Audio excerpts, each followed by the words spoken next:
आप बीआईटी चाल की बात करें तो 120 पुराना ब्रिटिश समय से वहाँ भी रीडेवलपमेंट है।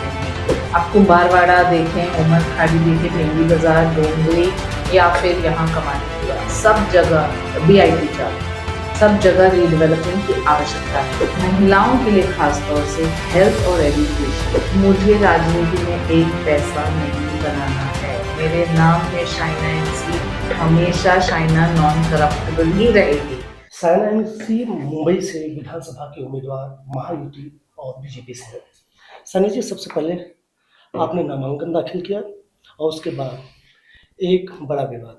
सबसे पहले उसी पे जानना चाहूँगा, कितना हर्ट कर गया वो मामला? मैं कहूँगी कि 20 साल में सार्वजनिक राजनीति और सामाजिक क्षेत्र में काम करते आ रही हूँ, कहीं कोई विवाद नहीं, मुझे लेके कोई कंट्रोवर्सी भी नहीं, और मैंने किसी के प्रति कोई कंट्रोवर्सी या विवादजनक टिप्पणी नहीं की।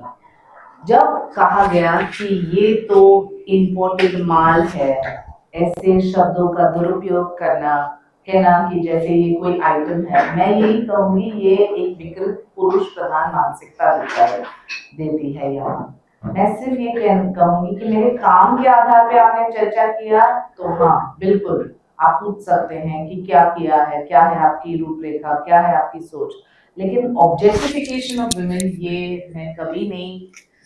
मेरे राजनीतिक जीवन में भी जब कोई ने किसी की टिप्पणी की, कोई अन्य महिला की, कोई अन्य पार्टी की, मैंने हमेशा आवाज उठाई और उसका निषेध किया, कोई भी नेत्री हो। लेकिन अफसोस की बात, ये इंडी अलायंस के कोई भी नेतागण, किसी ने भी कोई टिप्पणी तक नहीं की, कोई क्लैरिफिकेशन भी नहीं दिया। एफआईआर दर्ज करने के बाद नागपाड़ा पुलिस स्टेशन में दो सेक्शन 79 और 356(2) दर्ज किया भारतीय न्याय संहिता के निमित्त, तब अगले दिन अरविंद सावंत ने माफी मांगी।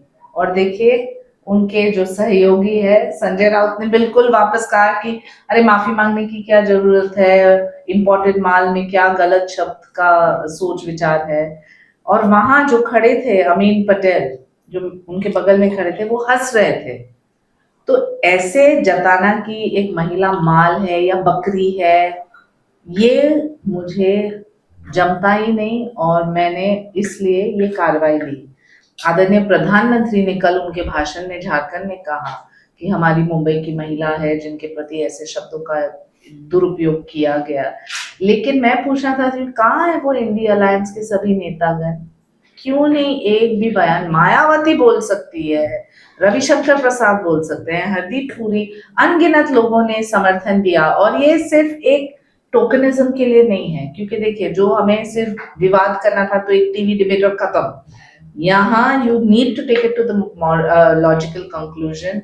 डेफमेशन और जब मॉडेस्टी ऑफ अ वुमन का मुद्दा उठता है, हर बार एक महिला उतरती है जंग के मैदान में, कभी उसको डिसमिस करेंगे, अरे ये तो बकरी है, अरे ये तो इम्पोर्टेड माल है। पहले तो मैं इम्पोर्टेड नहीं हूँ, वो भी क्लैरिफाई करना चाहिए यहाँ नवराष्ट्र और नव भारत के फोरम पे। मेरा ननिहाल जो है वो है मदनपुरा और नागपाड़ा।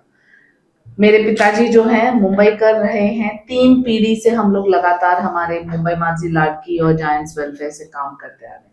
तो लोगों को जांच की करने दीजिए और उनको तय करने दीजिए कि उनको मुझे वोट देना है या नहीं, मेरा विजन प्लान को लेके। सिर्फ ये विवादक टिप्पणी से मुझे लगता है कि किसी को भी शोभा नहीं मिलती। चुनौती होता जो उन्होंने कुछ काम किया। आप मुझे बोलो 15 वर्ष में आप मुंबा देवी में जाएं तो आपको पता चलेगा कि पूरे दक्षिण मुंबई का सबसे पिछड़ा कंस्टिट्यूंसी यही है।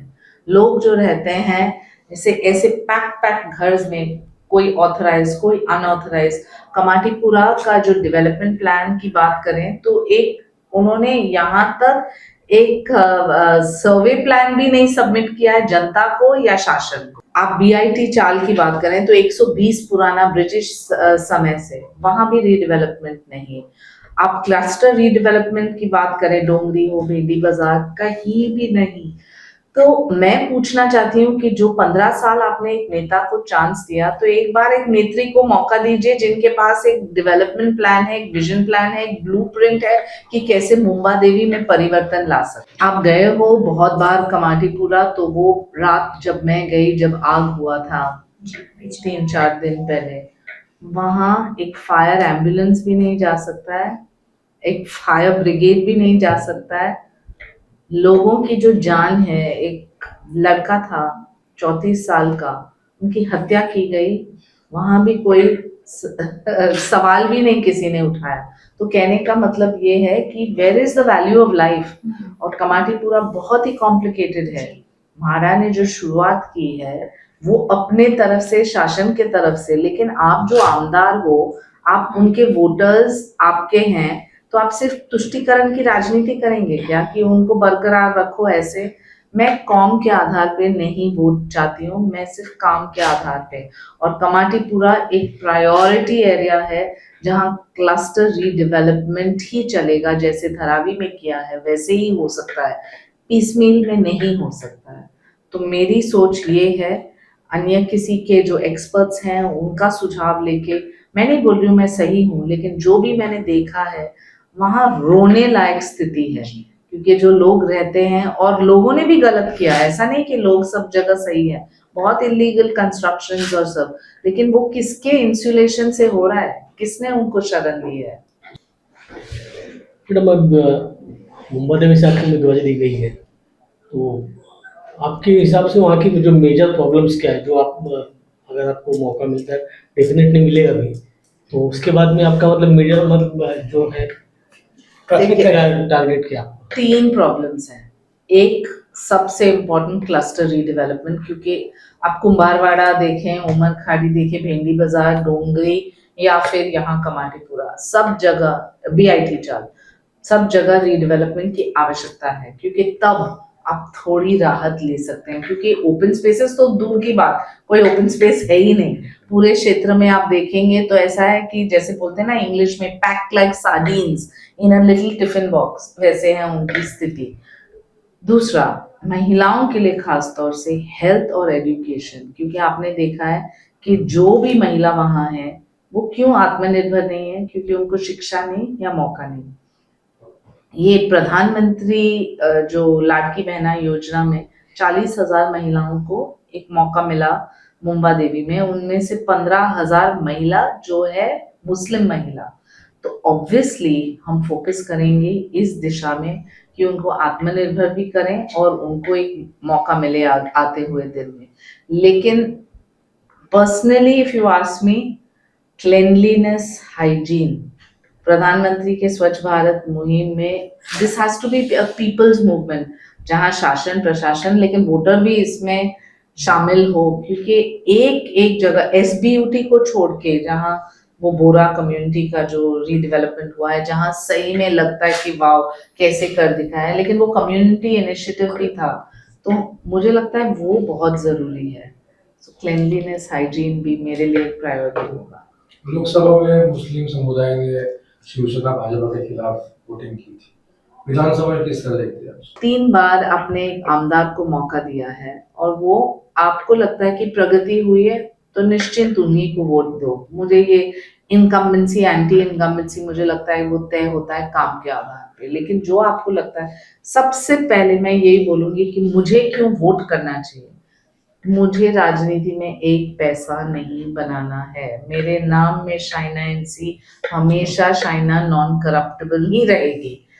खुदा ने, भगवान ने बहुत हमें समर्थन किया, प्रोफेशनल रूप से हम सक्षम हैं, और मुझे कोई पैसे का लालच नहीं है, मुझे काम करना है, वही एक लक्ष्य है। इसलिए मुझे लगता है लोग ये सच्चाई को स्वीकार करेंगे और महिला महिला का समर्थन करेंगे। सनी जी, 2 दशक से आप राजनीति में हैं, स्पोक्स पर्सन रहे। एक जो इस बार गणित दिख रहा है, बागी एक बहुत बड़ी भूमिका निभाएंगे, और बीजेपी ने भी काफ़ी कम किया, लेकिन अभी भी मतलब पूरे महाराष्ट्र में देखा तो 14 से ज़्यादा बागी उम्मीदवार है, आपकी भी इस तरह की चीज़ आई थी, तो इसको कितनी बड़ी चुनौती लेते हैं broader perspective? I think voter बहुत समझदार है, वो आपने हरियाणा में देखा। देखो, वोटर को जो संदेश देना था लोकसभा के इलेक्शन में, उन्होंने बखूबी दिया। उन लोग को मोदी जी चाहिए था, लेकिन उनको एक ट्वीट बीजेपी चाहिए था, और वो वैसे ही हुआ कि आप सरकार में आप ही चलेंगे, आपका ही सोच विचार, राजनीतिक इच्छा शक्ति, आपकी विचारधारा के साथ प्रगति की राजनीति। लेकिन जो हरियाणा की बात करें, जहां लोग ने कहा अरे ये तो बीजेपी का डाउनफॉल है, ये वो, एनडीए खत्म हो गई है, आपने देखा कि लोगों ने किस अंदाज से हैट्रिक किया।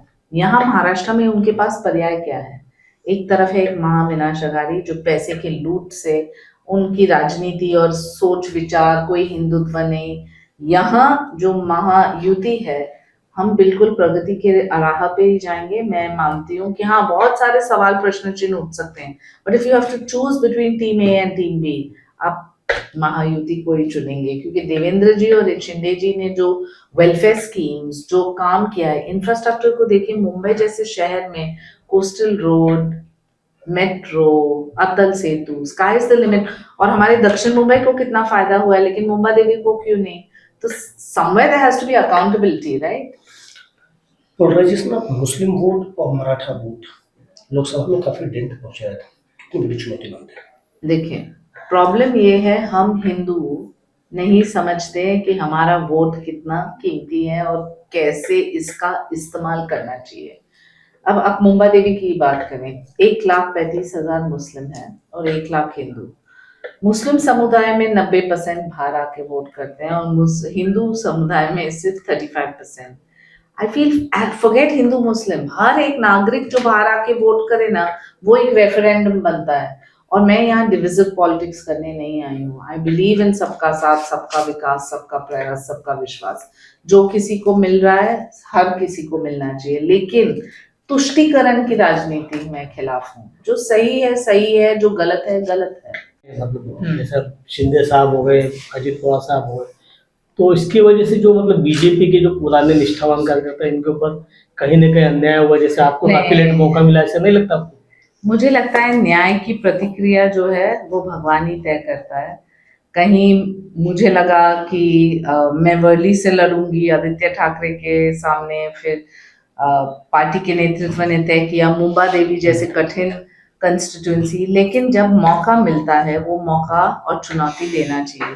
जैसे मैंने कहा, मैं क्यों जीतूं न जीतूं, वो एक सच्चाई की लड़ाई है। यानी कि लोग जो चाहते हैं शिक्षित, आत्मनिर्भर, नॉन करप्टेबल, सच्चे उम्मीदवार, तो मैं हूं वहां। और जो चाहते हैं कि ऐसे ही चलते रहे तुष्टीकरण की राजनीति जहां वोट बैंक को बरकरार रखे, तो वो चुनेंगे एक अलग अंदाज से। लेकिन मुझे उम्मीद है कि महायुति की सरकार और मुंबा देवी में पहली बार इतिहास जरूर बनेगी। मैं सिर्फ मेरे मुंबा देवी के सभी महिलाओं को कहना चाहती हूँ कि माँ मुंबा देवी का आशीर्वाद है। मैं महिला हूँ, लेकिन मैं माल नहीं। लड़ूंगी तो लड़ूंगी जीतने के लिए, और जीतूंगी जरूर आपके आशीर्वाद से। धन्यवाद।